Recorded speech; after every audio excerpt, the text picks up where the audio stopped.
Un gran y cariñoso saludo en el nombre del Señor Jesucristo. Estamos ya en una segunda etapa del proyecto Lee tu Biblia, comentando acerca de los evangelios. Comenzamos a hablar de Mateo, hablamos un poquito de él, hablamos de algunas características y vimos una pincelada de cada uno de los capítulos que abordaba.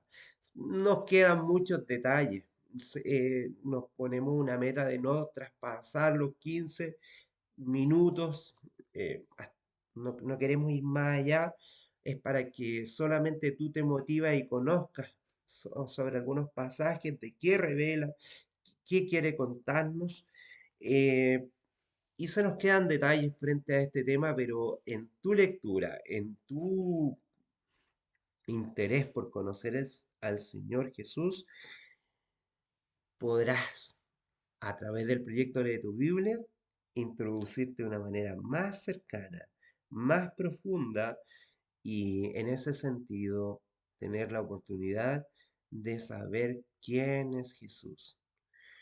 Comenzamos con Mateo, nos quedaron algunos detalles, pero en esta oportunidad quiero hablarte del otro evangelista, un evangelista que no tuvo la oportunidad de Leví Mateo de caminar con Jesús, de ser un discípulo de Jesús, de ver a través de su propia mirada, eh, ver cómo Jesús actuó y registrarlo a lo mejor de la forma más precisa y clara.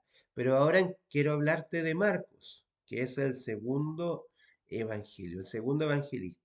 Conoz- el evangelio según Marcos, que en el fondo, mira qué lindo, es el evangelio de Pedro, porque Marcos fue un discípulo de Pedro y es él en su forma, en su relato, de una manera historicista, traduce los pensamientos de Pedro y los registra para compartirlos. En esta medida, el término evangelio comienza a aplicarse a la historia de la vida y el ministerio de Jesús.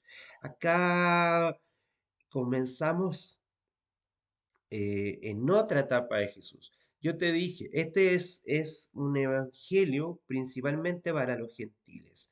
Marco era de origen gentil, había aceptado al Señor, eh, había aceptado a Jesucristo por el trabajo misionero de los apóstoles, principalmente por Pedro. Quiero contarte algunas cosas importantes de Marcos antes de orar.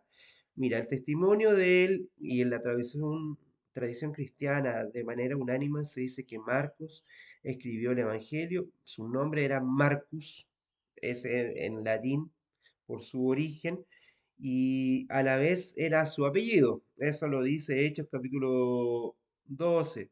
Su primer nombre era Juan y su nombre y el nombre de su madre era María. Él era sobrino de Bernabé. Vemos algunos elementos que se pueden obtener de la misma Biblia. Por ejemplo, en Hechos 13 se presenta entre los capítulos, en Hechos 13, en el capítulo en los versículos 5 al 13 se da a entender esto y en Hechos 12 se presenta el nombre de su madre. Él era sobrino de Bernabé, quien apoyó todo el ministerio de Pablo y que en algún momento se separaron para poder avanzar cada uno en sus propósitos. Eh, Bernabé era el tío de Marcos, de Juan Marcos.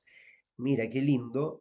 Y también podemos saber por intermedio de Colosenses 4 este mensaje. Él había venido de Chipre y estuvo viviendo en Chipre. Esto lo entrega Hechos capítulo 4. El hogar de Marcus en Jerusalén parece que estaba en el aposento alto. Quizás Marcus o la familia de Marcus fue quienes compartió el espacio para que Cristo pudiese tener la última cena. Varios elementos que están ahí en la Biblia que parecieran que están un poco escondidos, ocultos, pero los podemos ver. Es por eso que al menos tuvo esta relación y conoció al Señor Jesús y quizás lo conoció en la misma cena. Puede que él, siendo muy joven, Juan Marcos estuvo ahí. Fue un acompañante, de Pablo y Bernabé en su primer viaje. También eso lo presenta Hechos capítulo 13. Y en un viaje posterior, Marcos acompañó a Bernabé, su tío, a la isla de Chipre. En Hechos 15 se ve.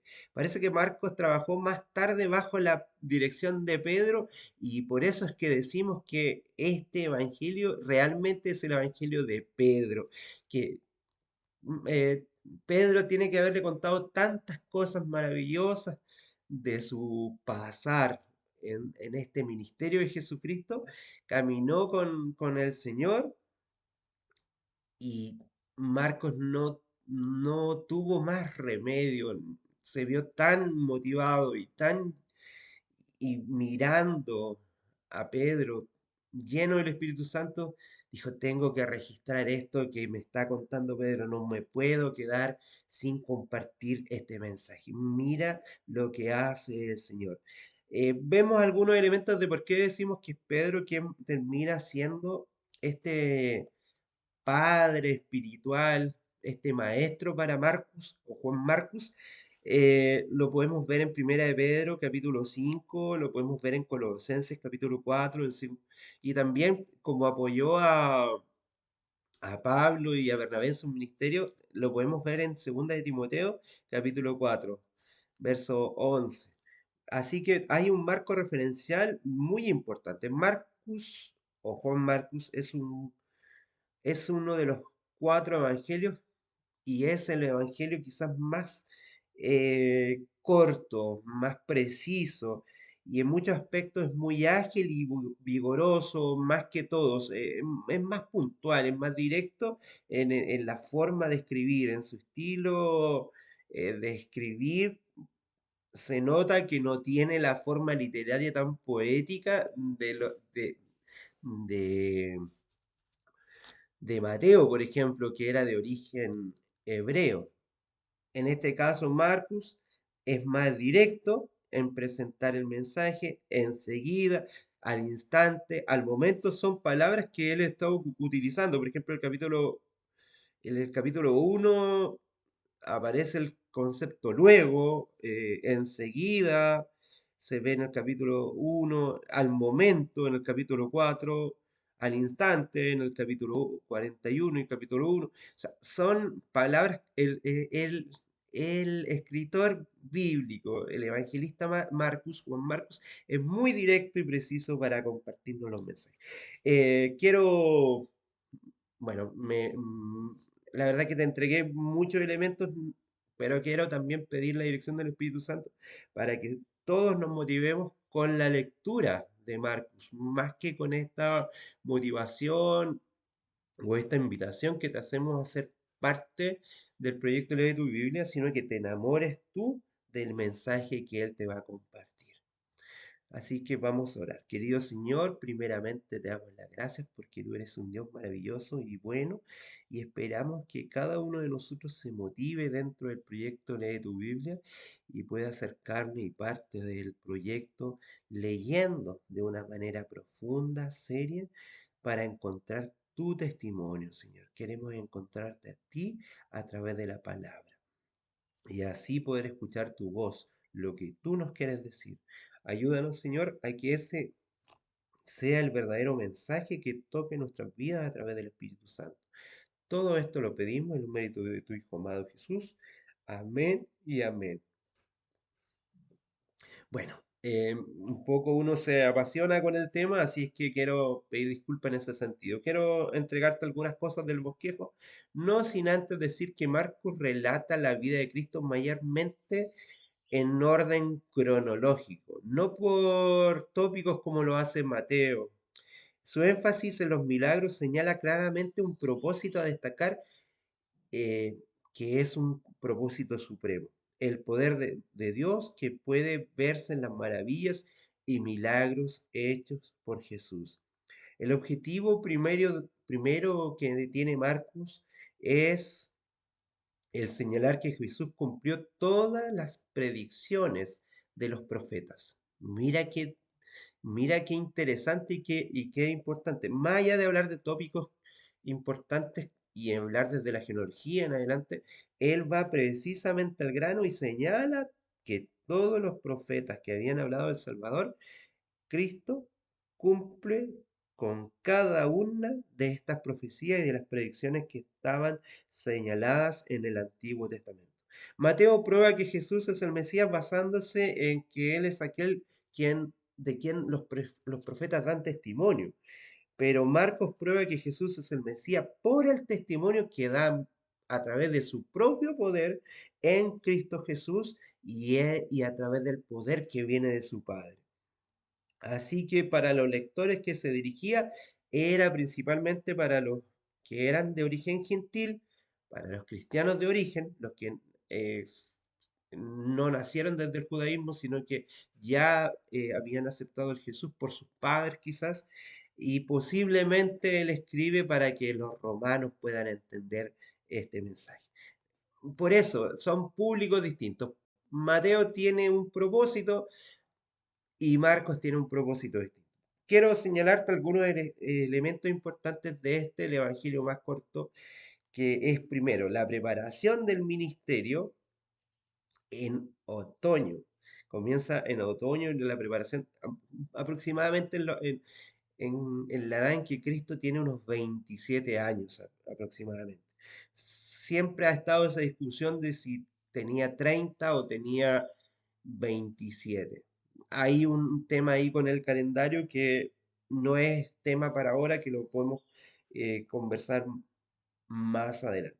El ministerio en Galilea de Pascua a Pascua, que es el mensaje entre la primera etapa de su ministerio, 29 30 años, y el ministerio que se hace en Galilea, su primera gira misionera, y el ministerio que se trabaja alrededor de Capernaum y sus alrededores.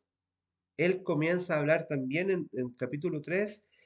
Marcos nos muestra en el capítulo 3 del 3 al 5, la segunda gira misionera que hizo nuestro Señor Jesús, y en el capítulo 6 al capítulo 7 nos presenta la tercera gira misionera. Luego de esto Jesús se, como que se retrae un poco y hay un retiro público de su ministerio para entrar en regiones limítrofes de Galileas, y luego de eso viene la vislumbre de la cruz. Y el ministerio que se desarrolló en Perea desde la primavera en adelante hasta la conclusión de su ministerio ya directamente en Jerusalén, y esto lo vemos desde el capítulo 11 al capítulo 15 aproximadamente. Aquí vemos los conflictos con los escribas y los fariseos en estos capítulos entre el 11 y el 15, cómo Jesús presenta la caída de Jerusalén, lo mismo que veíamos en Mateo 24 y Mateo 25. También aquí está en los capítulos, eh, podríamos decir, del capítulo 13 en adelante. Principalmente Marcos 13 nos habla sobre la caída de Jerusalén y su segunda venida, lo que para Mateo lo hace en el capítulo 24 y 25. Viene el arresto de Jesús entre los capítulos 14 y 15, la crucifixión de Jesús y, y cómo él fue enterrado, hasta la etapa de la resurrección, el capítulo 16, y las primeras apariciones. Ese es más o menos el foco que presenta Juan Marcos. Eh, Tema interesante, ¿cierto? Conocer que fue el discípulo tomado por Pedro, pero antes de eso había hecho un camino con su tío Bernabé y Pablo, que su origen era gentil, que su mensaje va dirigido para los gentiles, los romanos y los cristianos. Muchas cosas que podemos encontrar en este Juan Marcos, posiblemente de origen chipriota. Así es que solamente te invito a que lo conozcas más profundamente a través de la lectura, pero más allá de conocer a Marcus o a Juan Marcus, mi invitación es que puedas conocer a Jesucristo y el propio testimonio que Cristo hace de él. Así como lo nombramos recientemente, mm, es Marcos, quien presenta al Mesías a través de su propio testimonio y su propio poder. Que el Señor te bendiga grandemente y como decimos siempre, gracia y paz.